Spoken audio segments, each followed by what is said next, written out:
know these people well. You wouldn't believe it. I know them too well. I know them too well. They cost me a lot of money. I spent a lot of money, but I love them, and they're great, and their people are fantastic, and nobody does it like your people, right? Nobody. We talked about that. Incredible. Incredible people. So it's great to be back with America's builders.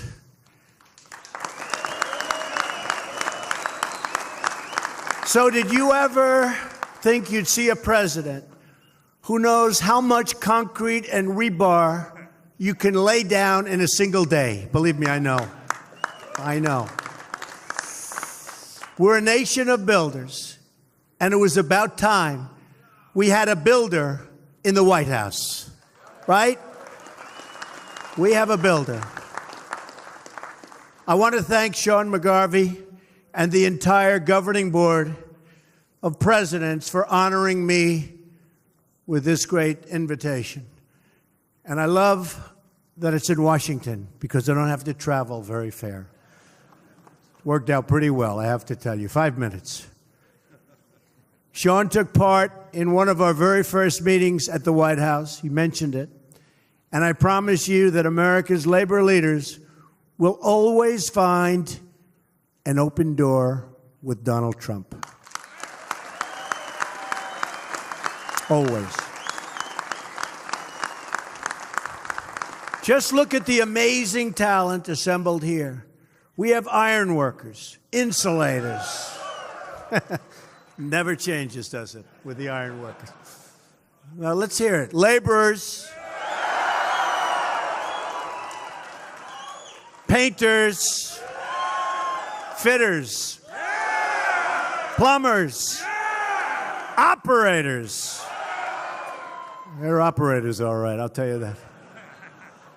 Electricians. Not that good. Where's my local 3?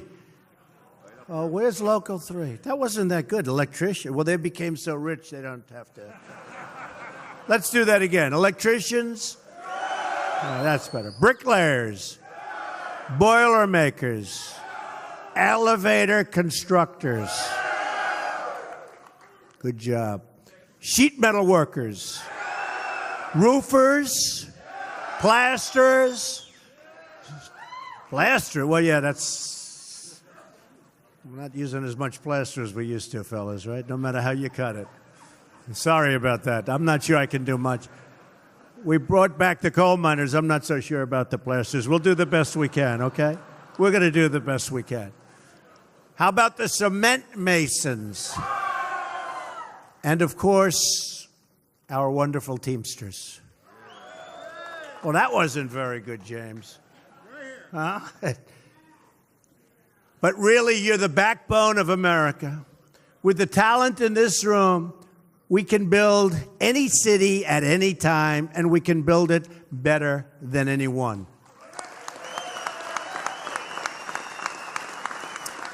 But we're going to do even better than that. Together, we are going to rebuild our nation.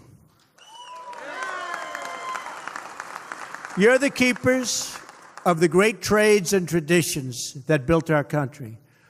From the New York skyline to the Golden Gate Bridge, you represent the workers whose hands, skills, and dreams will build the great landmarks of our future. Every day, your members live out what I call the American creed. They're on the job before dawn and after dusk, and they never quit until that job is done. You know that. True. True. We saw this grit on display when the construction trades helped rebuild New York City after 9/11. That was a terrible time. We were all there. That was a terrible time in this country's history. Worst attack in the history of our country. Worse than Pearl Harbor. Pearl Harbor, they were attacking military. Here they were attacking civilians. Worst attack. And I saw what happened. Within a very short period of time, we were back rebuilding. And rebuild you did. And I really congratulate you. It took a lot of courage and a lot of strength. And thank you.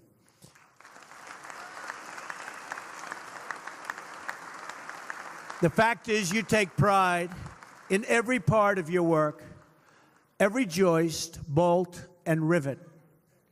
You're not only builders, but you're artisans, very talented people. A lot of people don't understand. You're very talented people, enriching our cities and landscapes with works of great beauty.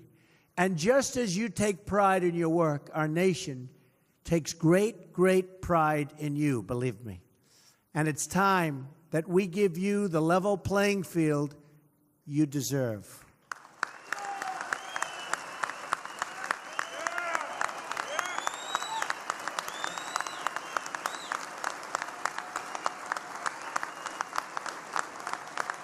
Thank you.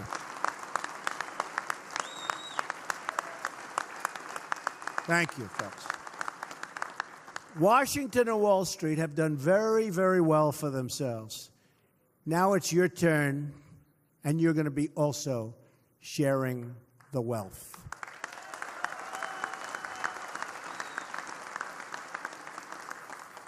And you know, for many years, we've been taken advantage of by other countries. All over the world, they took advantage of us.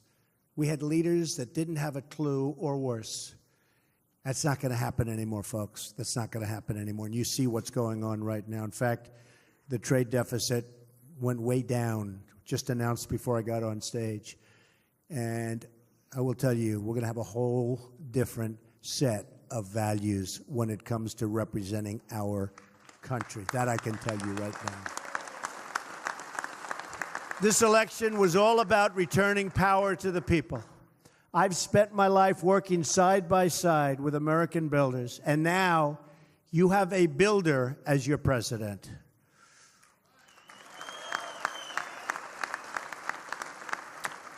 One of my first acts as president was to stop one of the great sellouts of the American worker. I immediately withdrew the United States from the disaster. This would have been a disaster. This would have been another NAFTA, which, by the way, is a disaster.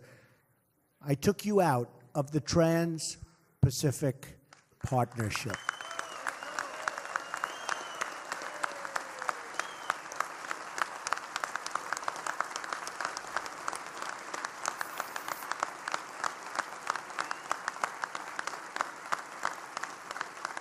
Thank you.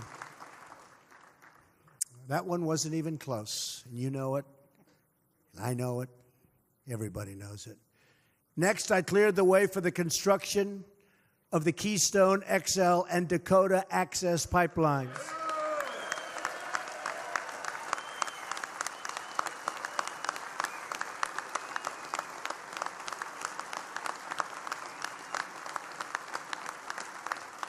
And it's looking like that's going to have about 42,000 jobs involved, those two jobs. That's some number of great people. That's a big, big, beautiful lot of people. And Sean, actually, and a whole group joined me in the Oval Office when we approved the Keystone permit. And I joked that day. I said, can you imagine the head of this big Canadian company in this case? They built pipelines, and they failed. Didn't work. They paid millions and millions and hundreds of millions of dollars to consultants and lawyers, and they failed. And it was over. And then one day, Trump wins, and a few days later, they get a knock on the door. Sir, the Keystone Pipeline was just approved. Can you imagine? I want to see the expression on his face. And he's a nice guy. They came to the office. Because, you know, I did say, you have to use American steel. You have to fabricate it here. Now, they had already bought 60, 70% of it. So you can't be too wild, right? But I was signing the order. And I said, where'd they buy the steel? I didn't like the answer. I said, who fabricated the steel? I didn't like the answer. I said, from now on, we're going to put a clause. Got to be made in America. We want American steel made in America. Right on the bottom. 100%. Right?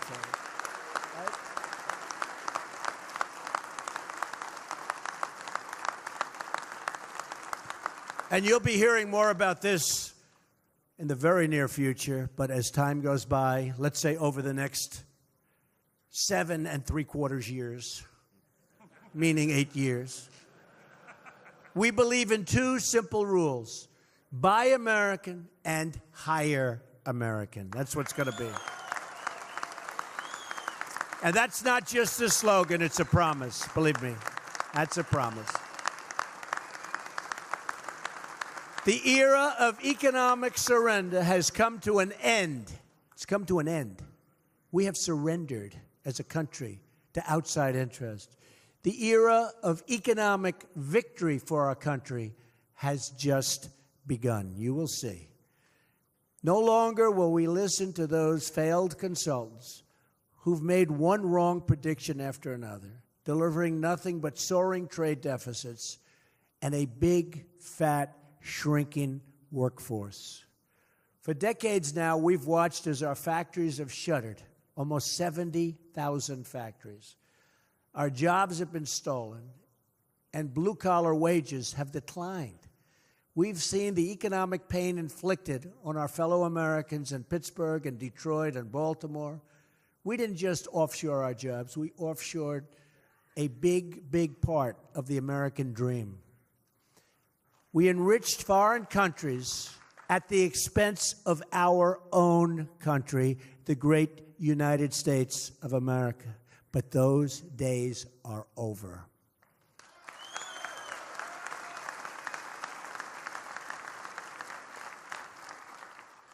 I'm not, and I don't want to be, the president of the world. I'm the president of the United States. And from now on, it's going to be America first.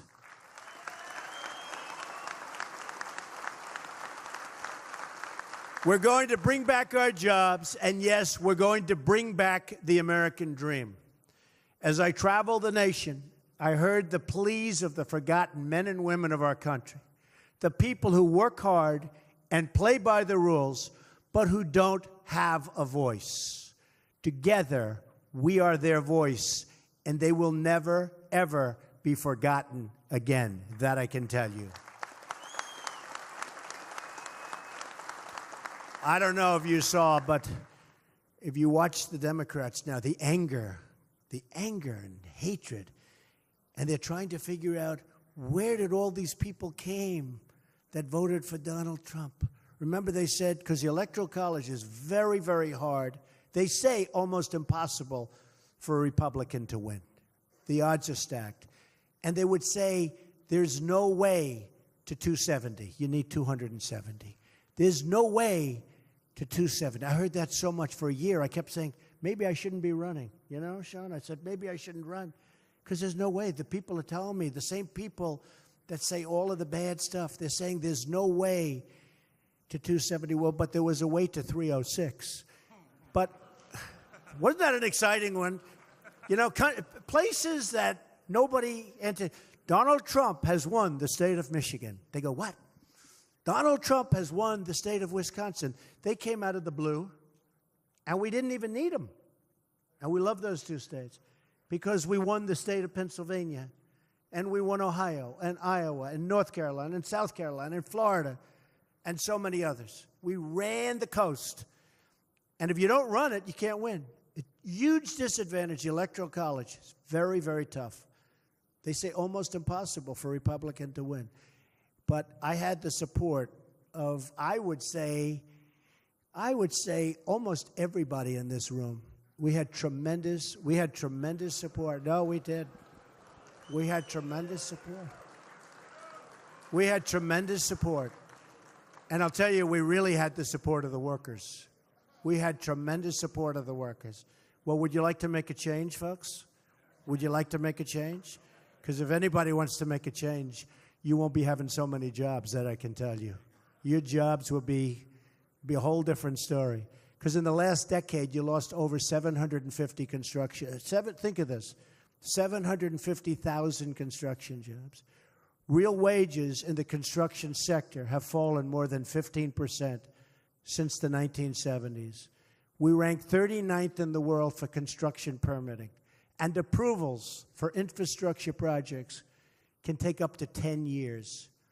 Since taking office, I've signed one action after another to eliminate job-killing regulations that stand in a way. I had a chart. Is that chart around here someplace? Did you have that? I have to show this chart to you because it's amazing, actually.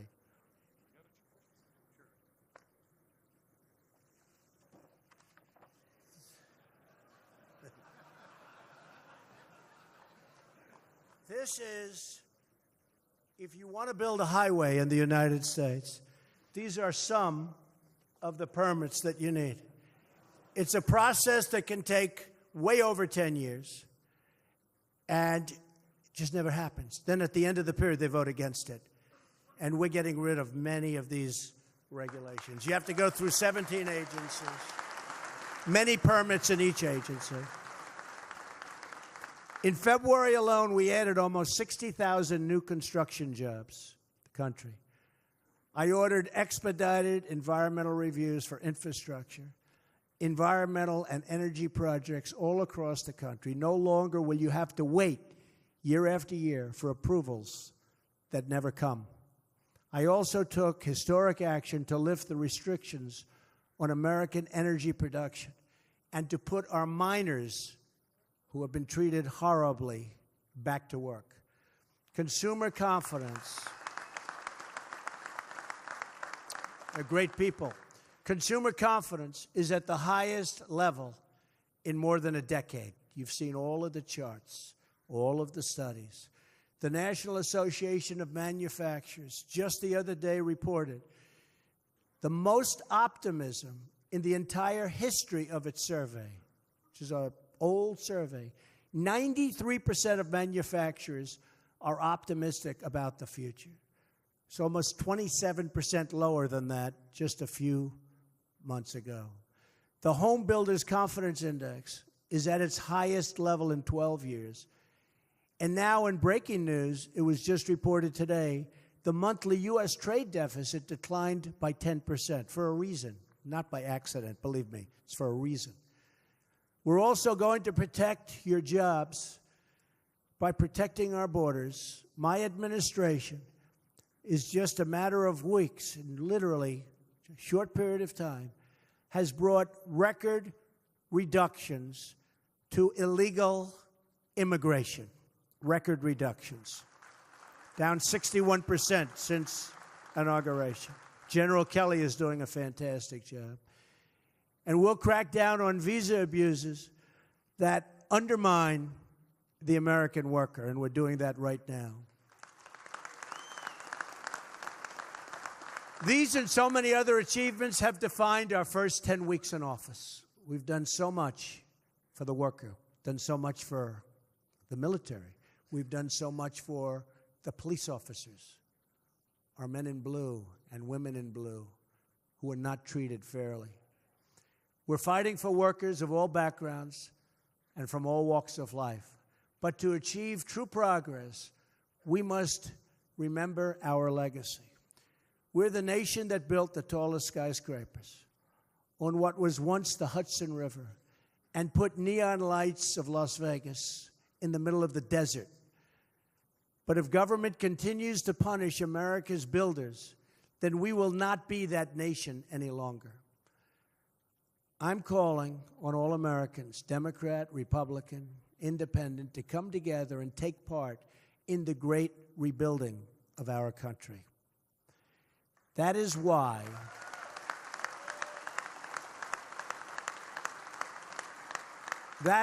in my address to Congress, I called on lawmakers to pass legislation that produces a $1 trillion investment in the infrastructure of our country, and we need it.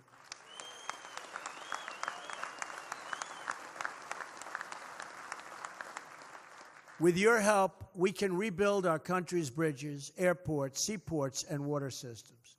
We will streamline the process to get approvals quickly so that long-delayed projects can finally move ahead. And with lower taxes on America's middle class and businesses, we will see a new surge of economic growth and development. All of you have come to the nation's capital to call members of the House and Senate to action. you've also called your president to action. When you see them, you can tell Congress that America's building trades and its president are very much united.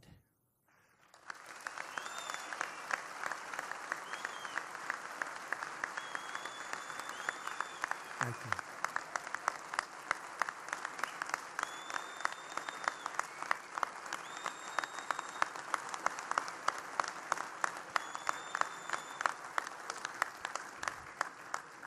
Together, we are ready to break new ground. We will build in the spirit of one of the great projects in our nation's history, an enduring symbol of American strength.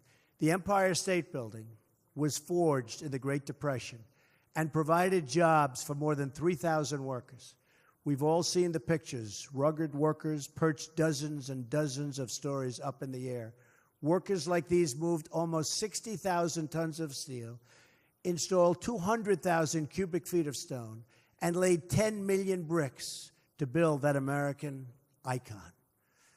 And they did the job in a record time, 13 months. Hard to believe. Think of that. Empire State Building, built in 13 months during the Depression. Nowadays, you couldn't even get a building permit or approval in that amount of time. When the workers had secured the last piece of steel in that amazing and beautiful structure, they marked the moment, as we still do today, with what is called a topping out ceremony. 1,050 feet above the streets of New York City, they hoisted a beautiful and great American flag.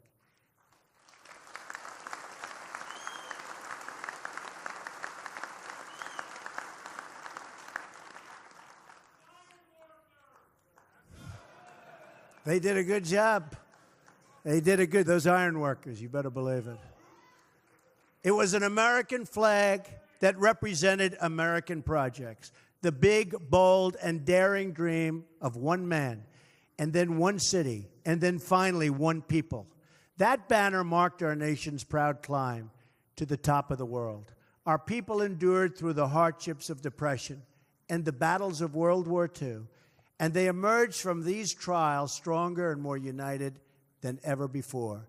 Now we must again summon that same national greatness to meet the challenges of our time. Only miles from the halls of Congress and the newsrooms of Washington, you will find once thriving cities marred by empty lots and once booming industrial towns that have become rusted and are in total disrepair. Standing before me today in this very hall are the men and women who, if given the chance, can transform these communities. You are the citizens who can rebuild our cities, revive our industries, and renew our beloved country. And I know you will stop at nothing to get the job done.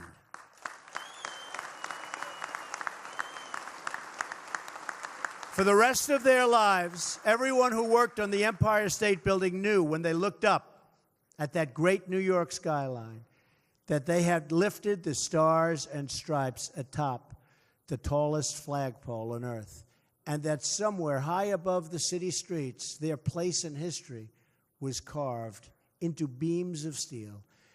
In the future, when we become the trials, and we are trials of our times, we too will emerge stronger and more united than ever before. It's happening, you watch.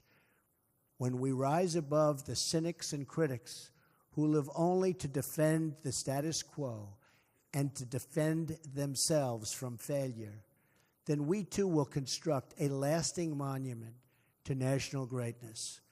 In this future, our nation's workers and craftsmen will look way out at the vast open landscape, and they will build new bridges and new schools and new landmarks, and they will proudly raise up for all to see our bright and beautiful American flag.